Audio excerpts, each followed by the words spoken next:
तो सिंह लगन में हम राहु और चंद्रमा की युति के बारे में लगातार चर्चा कर रहे हैं। इस वीडियो में देखेंगे अब फोर्थ हाउस के लिए। फोर्थ हाउस में जहां अब आपके चंद्रमा नीच की स्थिति में आ जाएंगे और अगर यहाँ राहु स्थित होंगे तो जातक अपनी डोमेस्टिक लाइफ में कभी भी कंफर्टेबल नहीं होगा। वो हमेशा बहुत ज्यादा भोग विलास धन लग्जरी की तरफ झुकेगा और ज्यादातर वो इल्यूजन में रहेगा और विचार करता ही रहेगा।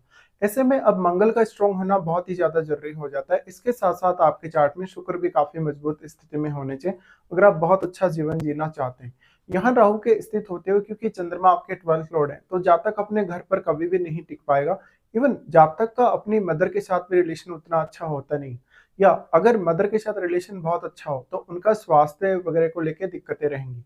यहाँ राहु चंद्र की युति है तो जातक का जो शुरुआती करियर वो काफी ज्यादा प्रभावित होता है। इवन जातक की स्टडीज वगैरह को लेकर भी काफी ज्यादा दिक्कतें रहती हैं। इसके साथ साथ जातक अपनी डोमेस्टिक लाइफ में अपने आप को कभी भी कंफर्टेबल तरीके से नहीं देख पाएगा। हमेशा उसके जीवन में कोई ना कोई इश्यू बना ही रहेगा। इस प्रकार की कंडीशन में जातक को बहुत ज्यादा मेंटल पीस की आवश्यकता पड़ेगी। हमेशा मेंटली जातक डिस्टर्बेंस में रहेगा, चाहे तो वो अपने करियर को लेकर चाहे अपने डोमेस्टिक मामलों को लेकर। इस प्रकार का जातक अपने घरेलू जीवन को लेकर काफी सारे ख्वाब पालेगा और उनमें से उसका कोई भी ख्वाब पूरा नहीं हो सकेगा। जातक को शुरुआती एजुकेशन में काफी व्यवधान भी देखने को मिलेंगे। इसके साथ साथ ऐसा हो सकता है कि या तो उसको मदर का साथ नहीं मिला हो या उसको अपने परिवार से पूर्ण रूप से केयर नहीं मिला हो। अब यहाँ पे अगर आपको देखना है कोई भी प्लेनेट जो यहाँ बैठा है, क्योंकि उस प्लेनेट पे यहाँ राहु का प्रभाव पड़ेगा तो राहु उस ग्रह को काफी मल्टीप्लाई करेंगे और उस ग्रह का प्रभाव फिर आपके चंद्रमा पर भी पड़ेगा। इसके साथ ही मंगल का क्या वास्तव में संबंध आपके फोर्थ हाउस से है या नहीं है, या फिर सूर्य का संबंध आपके फोर्थ हाउस से है या नहीं, क्योंकि जितना ज्यादा ये संबंध आपका बनेगा फोर्थ हाउस से इन ग्रहों का उतना ही ज्यादा आपका एग्रेशन बढ़ता जाएगा।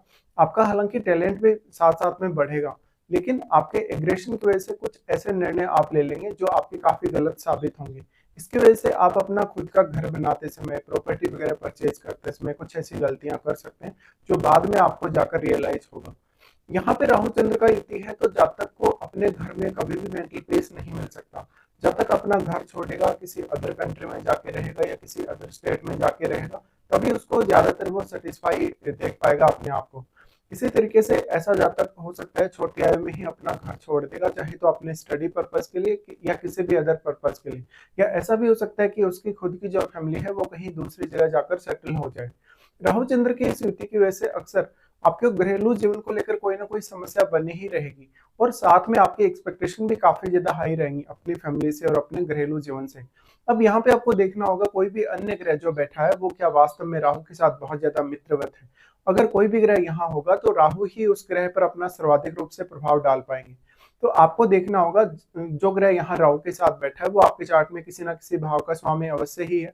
तो वो आपके चार्ट में किस भाव का स्वामी है उस भाव का बहुत अहम रोल होगा आपकी डोमेस्टिक लाइफ में। इसके साथ साथ कहीं ना कहीं आपका जो भौतिक सुख है वो काफी ज्यादा प्रभावित होगा और पारिवारिक सुख भी। इसलिए ऐसा जातक अगर अपनी स्टडीज पे ज्यादा ध्यान दे या कोई रिसर्च वगैरह पे ध्यान दे तो वो बहुत बेहतर कर पाता है। यहाँ अब चंद्रमा जितने ज्यादा राहु के क्लोज होंगे उतना ही ज्यादा आपका सिक्स सेंस बढ़ेगा। हालांकि आप बहुत जल्दी कोई भी काम को करते हुए मेंटली बहुत ज्यादा परेशान हो जाएंगे या डिप्रेशन में आ सकते हैं। अगर मंगल आपके चार्ट में मजबूत स्थिति में नहीं है तो आपको अपना प्रॉपर्टी वगैरह खरीदते समय बहुत ज्यादा सावधानी रखनी होगी। साथ ही साथ आपको कोई भी प्रकार से इल्यूजन का शिकार होने से अपने आप को बचाना होगा। इस प्रकार का जब तक अपने रिश्तों को लेकर बहुत ज्यादा इमोशनल होगा तो यहाँ ज्यादा से ज्यादा आपको प्रैक्टिकल रहने की आवश्यकता होगी। इसी तरीके से अगर हम राहु की दृष्टियों के बारे में बात करें तो सबसे पहले राहु आपके 8th हाउस पे दृष्टि डालते हैं। 8th हाउस पे दृष्टि डालें तो किसी भी विषय को बहुत ही गहनता से समझने की आप में इच्छा रहेगी हमेशा ही। इस प्रकार का जातक अपने इंट्यूशन को लगातार बढ़ते हुए देखेगा। अगर अष्टम भाव में कोई गुरु जैसा प्लेनेट बैठा हो तो जातक को और भी ज्यादा सहारा मिल जाता है। राहु का दृष्टि जो अष्टम भाव पर है उस वजह से विवाह होने के पश्चात आपकी लाइफ में कुछ बहुत बड़े चेंजेस आ सकते हैं। जरूरी नहीं लेकिन वो चेंजेस आपके लिए पॉजिटिव ही होंगे। यहाँ पे अब जो अष्टम भाव है उसमें भी अगर कोई भी ग्रह बैठा है तो राहु की दृष्टि उस ग्रह पर पड़ने से उस ग्रह से संबंधित आपके जीवन में कारकत्व की वृद्धि होगी और वो ग्रह आपके चार्ट में जिन भावों का स्वामी है उन भावों से भी आपको गेन मिल सकेगा। राहु का दृष्टि यहाँ जो अष्टम भाव पर पड़ रहा है वो आपको रिसर्च जैसे कार्यों में हमेशा मदद करेगा। किसी भी कठिन से कठिन विषय को सीखने और समझने में आपको सहायता मिल सकेगी, लेकिन ये आपके रिश्तों की गहराइयों को बहुत ज्यादा बढ़ा देगा। साथ ही साथ आपका जो मैरिड लाइफ होगा वो काफी सेक्रेटिव हो सकता है। इसके साथ-साथ आपको आपके इन-लॉज़ से भी काफ़ी ज़्यादा एक्सपेक्टेशन रहेगी या कभी-कभी आप उनकी तरफ थोड़े ज़्यादा झुके हुए नज़र आ सकते हैं। राहु और चंद्रमा दोनों का ही दृष्टि फिर आपके 10th हाउस पे पड़ेगा, जहाँ ऑलरेडी केतु स्थित होंगे। केतु के यहाँ स्थित होते हुए आप अपने करियर से हमेशा ही डिससैटिस्फाई रहेंगे, इसलिए करियर के मामलों में आपको यहाँ ज़्यादा अवेयरनेस रखना होगा। साथ ही क्योंकि अब चंद्रमा नीच के हो चुके हैं, नीच के चंद्रमा होते हुए आप अपने करियर को लेकर जो भी फैसले लेंगे, उनमें आपको काफ़ी ज़्यादा तत्परता दिखानी होगी। साथ ही साथ आप कितना ज़्यादा सही फैसले ले रहे हैं या गलत फैसले ले रहे हैं, इसका भी आपको ध्यान रखना होगा। और कोई भी प्रकार की बहुत बड़ी अपेक्षा रख के आपको आपके करियर के बारे में नहीं सोचना चाहिए। इस प्रकार का जातक जितना ज़्यादा करियर में स्टेबल होगा, उतना ही ज़्यादा उसकी डोमेस्टिक लाइफ भी स्टेबल होती जाएगी। तो ऐसा जातक लगभग लेट एज में ज़्यादा सक्सेसफुल देखा जा सकता है। राहु का दृष्टि जो आपके 10th हाउस पर पड़ रहा है, वो आपकी करियर को लेकर बहुत ज़्यादा एक्सपेक्टेशंस को बढ़ाएगा, इसलिए आपको करियर पर मेनली फोकस करना चाहिए। लेकिन यहाँ आपको अपने प्रोफेशनल लाइफ और अपने डोमेस्टिक लाइफ को बैलेंस करने में काफ़ी ज़्यादा इश्यूज आएँगे। फिर राहु का दृष्टि पड़ेगा आपके 12th हाउस पे।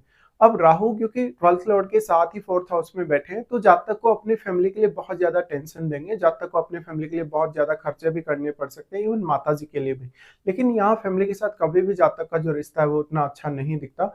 राहु का दृष्टि जो 12th हाउस पे पड़ रहा है, वो आपको फॉरेन सेटल होने में काफ़ी मदद कर इवन आपको फॉरेन ट्रेवल में भी ये राहु काफ़ी सपोर्ट कर सकते हैं। तो ऐसे जातक का या तो अपने करियर पर्पज से लगातार विदेश जाना या आना लगा रहेगा, साथ ही साथ जातक का अदर स्टेट में भी काफ़ी बड़ा ट्रेवल हो सकता है। तो ऐसे जातक अगर घर छोड़कर कहीं लगातार ट्रेवल वगैरह करें या अपने प्रोफेशनली अगर वो कहीं दूर रहने का सोचें घर से, तो वो ज़्यादा सफलता हासिल कर पाते हैं। लेकिन आप जहाँ भी आपका जन्म हुआ, वहाँ अगर सेटल होते हैं, तो शायद उतना ज़्यादा बेहतर अपने आप को संतुष्ट नहीं देख पाएँगे और ना ही उतना अधिक आप वहाँ पर अपनी जो प्रोग्रेस है, उसको देख पाएँगे। तो यहाँ लगभग आपका चंद्रमा है वो क्योंकि राहु उसको ग्रहण लगा चुके हैं, इसलिए आपको मेंटली बहुत ज़्यादा स्ट्रांग होना पड़ेगा और कोई भी प्लानिंग करके आपको काफ़ी स्ट्रिक्ट रहना होगा। तभी जाकर आपका जो काम होगा, जिस काम के लिए आपने कुछ भी सोचा होगा, कुछ भी प्लानिंग की होगी, वो काम आपका बन पाएगा।